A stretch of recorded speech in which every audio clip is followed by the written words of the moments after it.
بھائی صاحب میں آخری کالر لے رہا ہوں، اس کے بعد آپ سب سے خدا حافظ. بھائی صاحب آپ صحیح طرح بیٹھے نا، وہ بستر پہ بیٹھے، میں نہیں چاہتا کہ آپ کو بستر پہ لیٹا ہوا دکھا دوں. Thank you sir. یہ بیچارے بہت عرصے سے آ رہے ہیں جا رہے ہیں، انہوں نے کال کاٹ دی اپنی، کیا چکر ہو گیا ان کا، کیا آ گئے بھائی. جی بسم اللہ بھائی صاحب، کیا نام ہے آپ کا؟ السلام علیکم. ویڈیو میں بند کرنا چاہ رہا ہوں. ویڈیو کیوں بند کرنا چاہ رہے ہیں؟ ویڈیو کال کیوں کی ہے اگر ویڈیو بند کرنا چاہ رہے ہیں؟ نہیں وہ آڈیو کرنی تھی تو وہ محض انہوں نے ویڈیو کا لنک بھیجا ہے. تو چلو آپ آڈیو پہ بات کرو، میں آپ کو ویڈیو میں نے نکال دی ہے، بات کریں. کیا نام ہے آپ کا؟ جی میرا نام طلحہ ہے، سیالکوٹ شہر جو بڑا مشہور ہے پاکستان کا، وہاں سے میرا تعلق ہے. سیالکوٹ بڑا مشہور ہے جناب، وہاں پہ فٹ بال بناتے ہیں نا، کرکٹ بیٹ وغیرہ. جی جی بالکل، جی جی بالکل. پوری دنیا میں بہترین بہترین سپورٹس کے سامان ادھر ہی بنتے ہیں. اب نہیں معلوم چائنا نے مارکیٹ لے لیا آپ لوگوں سے یا نہیں لیا؟ اب کیا ہے ابھی تک وہ سیالکوٹ کا؟ نہیں ابھی جو ہے وہ چل رہا ہے، لیکن ابھی سیالکوٹ کی مارکیٹ اللہ کا شکر ہے کہ کافی اوپر ہے، یعنی کافی زیادہ جو ہے نا وہ انکم جنریٹ ہو رہی ہے. الحمدللہ. حکم کریں بھائی صاحب. اچھا آپ کی میں نا کافی ساری جو تقریریں وغیرہ یہ میں نے سنی ہے، ویسے ہی آپ کو دیکھا تھا ایک دن رینڈم ایک کلپ دیکھا تو میں نے کہا چلیں بات کر کے دیکھ لیتے ہیں. کافی دیر سے میں ٹرائی کر رہا تھا تو آپ قریباً کوئی تیسرے چوتھے ہفتے بعد جا کے آپ سے بات ہوئی ہے. اچھا یعنی آپ کی گفتگو سے نا تھوڑا سا یہ امپریشن پڑتا ہے کہ یعنی آپ نا تھوڑا سا توہین امیز لہجہ استعمال کر رہے ہیں. اصل دیکھیں ایک میں جنرل سے بات کرتا ہوں، میری اصل میں عادت ہے میں بات سر سے کروں. دیکھیں اگر میں ہوں، میں آپ سے بات کر رہا ہوں تو میں آپ کو آپ کہہ کے بلا رہا ہوں یا حضرت کہہ کے بلا رہا ہوں، ٹھیک ہے، یا کوئی بھی میرے سے بڑا ہے. تو اگر ہم صحابہ کا نام لے رہے ہیں چلیں ٹھیک ہے، ماننا نہ ماننا ایک بات کی بات ہے، لیکن کم از کم ہم صرف ان کا نام نہ لیں بلکہ کم از کم کوئی پریفکس حضرت یا چلے رضی اللہ تعالیٰ عنہ نہ بھی کہیں کوئی ایشو نہیں ہے، لیکن کم از کم حضرت ہو گیا، آپ حالی ابو بکر عمر کہہ رہے ہیں. یہ مجھے ایسا فیل ہوتا ہے کہ یہ توہین امیز لہجہ یوز ہو رہا ہے. جیسے کہ اب ہم بات کرتے ہیں کسی نبی کا نام لیتے ہیں ہم ان سے پہلے بھی حضرت لگاتے ہیں، ایون کہ ہم کسی آج کل کا بھی کوئی بھی اپنے سے بڑا اس کو ہم حضرت کہہ لیتے ہیں. میرے خیال سے کہ اگر آپ یہ چیز استعمال کر لیں تو it would be quite better for us کہ ہم اس چیز کو پازیٹیولی لے سکیں گے. چلیں انشاءاللہ اچھی بات.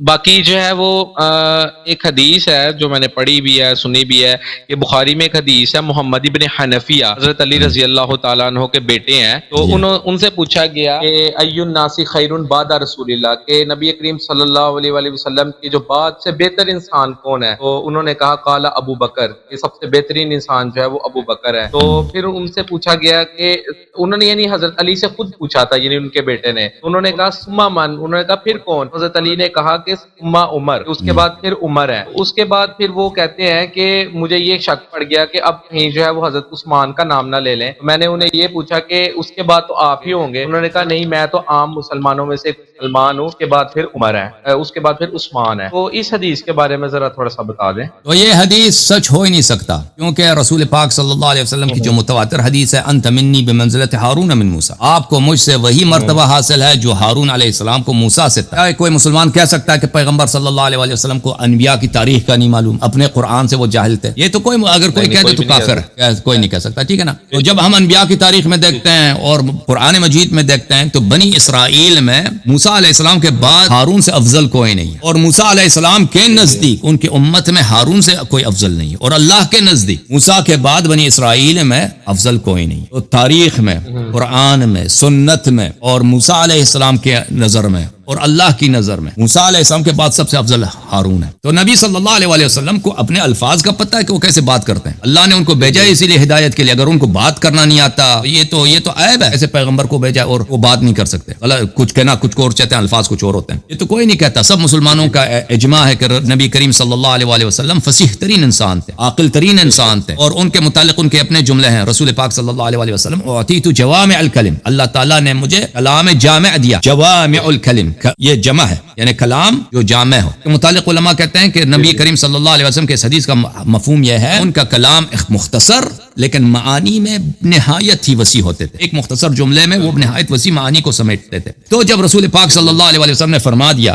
کہ آپ کی منزلت مجھ سے وہی ہے جو ہارون کو موسیٰ سے تھا، پتہ چلا کہ اس امت میں کوئی ہو ہی نہیں سکتا جو امیر المؤمنین علی علیہ السلام سے افضل ہو اور ان سے اشرف ہو اور ان سے اتقا ہو اور ان سے اورا ہو اور ان سے زیادہ محبوب ہو پیغمبر کے نزدیک یا اللہ کے نزدیک. اور یہ بھی پتہ چلا کہ بنی اسرائیل میں اگر کوئی شخص یہ کہتا کہ ہارون سے فلانا صحابی افضل ہے تو وہ کافر ہو جاتا، کیونکہ ہارون سے ناممکن ہے. اسی طرح اس امت میں بھی یہی ہے کہ اگر کسی غیر کو آپ افضل سمجھے امیر المؤمنین علیہ السلام پر، ہارون کے ہوتے ہوئے کسی اور کو اس کو افضل سمجھے، تو یہ کفر کی دلیل ہے، اور سنت نبی صلی اللہ علیہ وسلم ان کی ہدایت سے خارج ہونے کی دلیل ہے. اور بنی اسرائیل میں یہ تھا کہ ہارون پر ایمان رکھنا، جس طرح موسیٰ پہ ایمان رکھنا ضروری ہے، اسی طرح ہارون پہ ایمان رکھنا ضروری، ایمان کا جز ہے. فرمایا انت منی بمنزلت ہارون من موسیٰ. یہ مراتب سب حضرت امیر المؤمنین علیہ السلام کو حاصل ہیں الحمدللہ بنص یہ حدیث جو متواتر ہے. وہ حدیث جس کو آپ نے نقل کیا ہے، وہ حدیث اس کی ابتدا ہوا معاویہ کے دور میں. معاویہ اپنے منبروں پر عمرو بن العاص قسم کھا کے کہتا تھا کہ میں نے علی علیہ السلام سے یہ خبر سنا ہے کہ خیر الناس بعد النبی صلی اللہ علیہ وآلہ وسلم.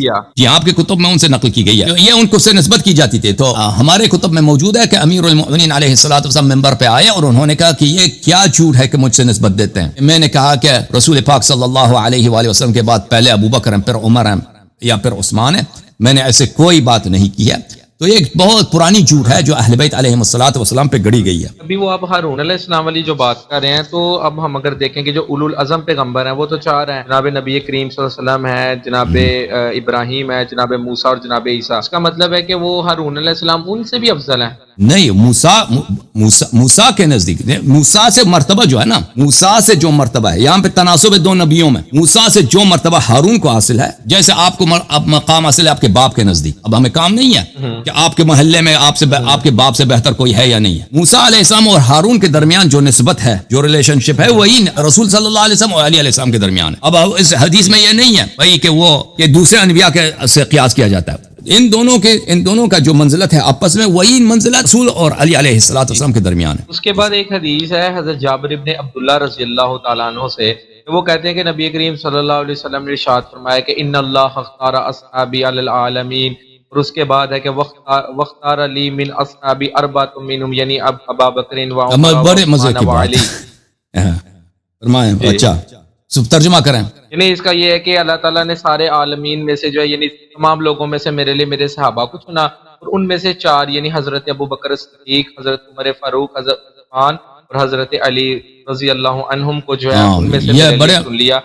بڑے مزے کی بات ہے، بڑے مزے کی بات ہے کہ اللہ تعالیٰ مسلمانوں کے لیے امام نہیں چنتا، نبی صلی اللہ علیہ وسلم کے لیے اس کا خلیفہ نہیں چنتا، نبی صلی اللہ علیہ وسلم اپنے لیے خلیفہ نہیں چنتا، لیکن سب صحابہ کو اللہ نے چنا ہوا. سب صحابہ کون تھے بھائی؟ صحابہ کی تعریف کیا ہے؟ صحابہ کی تعریف یہ ہے کہ جو مسلمان ہو جائے اور اس نے پیغمبر کو دیکھا ہے صلی اللہ علیہ وسلم، یہ صحابہ کی تعریف ہے. یہ یعنی جتنے لوگ تھے اس زمانے میں، مرد عورت بچے جو مسلمان ہوئے، وہ سب صحابہ، ٹھیک ہے نا. اور ان کے متعلق اللہ تعالیٰ قرآن مجید میں فرماتا ہے، انہی کے متعلق اللہ تعالیٰ قرآن مجید میں فرماتا ہے. ان کو کیسے چنا ہے بھائی؟ چننا تھا تو کیوں یہ نہیں کہتے کہ ان کے بعد ان کے وصی کو بھی اللہ نے چنا نا؟ یہ تو زیادہ ہے، یہ تو زیادہ ہے بھائی کہ ان کے وصی کو چن لے، سب لوگوں کو چن لے. اس کا فائدہ کیا ہے؟ اس کو کوئی ہے کوئی برکت؟ سب لوگوں کو چن لیا بھائی، جن کے متعلق اللہ تعالیٰ نے خود فرمایا ان الذين كفروا سواء عليهم انذرتهم ام لم تنذرهم لا يؤمنون ياسين والقران الحكيم انك لمن المرسلين على صراط مستقيم تنزيل العزيز الرحيم لتنذر قوما على ما انذر آباؤهم فهم غافلون لقد حق القول على اكثرهم فهم لا يؤمنون. اللہ نے فرمایا کبھی ایمان نہیں لائیں گے. وہی جو آپ کہتے ہیں کہ اللہ نے اس کو چنا ہے، قرآن فرماتا ہے کبھی ایمان نہیں لائیں گے. لقد حق القول على اكثرهم، یہ اللہ کا قلم گزرا ہے ان پر کہ یہ کبھی ایمان نہیں لائیں گے. آپ کہتے ہیں ان کو اللہ نے چنا. کیسے اللہ نے چنا ان کو؟ جب اللہ نے قرآن میں بار بار کہا کہ کبھی ایمان نہیں لائیں گے، اور ہمیں پتہ ہے کہ صحابہ یہی تھے، سب مسلمان ہو گئے. یہی عرب کے لوگ، قبائل کے لوگ، مکے کے لوگ، قرآن فرمائے کبھی ایمان نہیں لائیں گے. اور بھائی یہ مسلمان ہو گئے، صحابہ ہو گئے، آپ کہتے ہیں مومن ہو گئے، اور اللہ نے ان کو نہ صرف مومن، اللہ نے ان کو چنا بھی، ان کے پاس ایمان بھی ہے، یہ مصطفیٰ بھی ہیں، مجتبیٰ بھی ہیں، اللہ نے ان کو اختیار کیا، یہ مختار بھی ہیں. اوکے، تو پھر قرآن کیوں کہتا ہے کہ کبھی ایمان نہیں لائیں گے؟ اگر چننا ہی تھا نا بھائی تو کم از کم بھائی پہلے نبی صلی اللہ علیہ وسلم کے اوصیاء کو چنتا اللہ، پھر پوری قوم کو چن لیا ہے، لیکن قوم کا لیڈر کون ہے وہ نہیں چن لیا. یہ اس میں فائدہ کیا ہے مجھے بتاؤ؟ فائدہ ہے اس کا فائدہ ہے میں پوری پاکستان کو چن لوں؟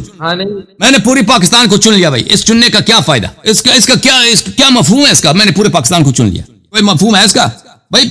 اس میں پاکستان کا لیڈر کون ہے، پاکستان کا وزیر اعظم کون ہوگا، فوج کا صدر کون ہوگا، اگر وہ مر جائے کو اس کے بعد اس کا پاکستان کا وزیر اعظم کو یہ ہم چن لیں، یہ بات ہوگی. بہت شکریہ آپ سب کا، میں آپ کا بہت شکریہ ادا کرتا ہوں میرے عزیز میرے بھائی طلحہ بھائی. اب ٹائم ختم ہے، آج کے پروگرام اتنا ہی وقت کافی ہے، کیونکہ ہم اس ہفتے میں روزانہ 4-5 گھنٹے پروگرام کرتے آ رہے ہیں. اتنا 3 گھنٹے کا پروگرام آج کے مختصر پروگرام آپ سب کے لیے یہ میرا ہدیہ ہے. لیکن نیکسٹ ویک جو ہے انشاءاللہ آپ کی خدمت میں حاضر ہوں گے. تو اب بہت سارے میرے جو دیکھنے والے پروگرام دیکھنے والے لوگ ہیں انہوں نے 3-4 راتوں سے رات کے 2 بجے تک بیٹھے رہے. آج کا پروگرام اتنا ہی کافی ہے. اللہم صلی علی محمد وعلی محمد. اللہم کن لولیک الحجۃ ابن الحسن صلواتک علیہ وعلی آبائہ فی هذه الساعة وفی کل ساعة ولیا وحافظا وقائدا وناصرا ودلیلا وعینا حتی تسکنہ ارضک طوعا وتمتعہ فیہا طویلا. اللہم صلی علی محمد وعلی محمد.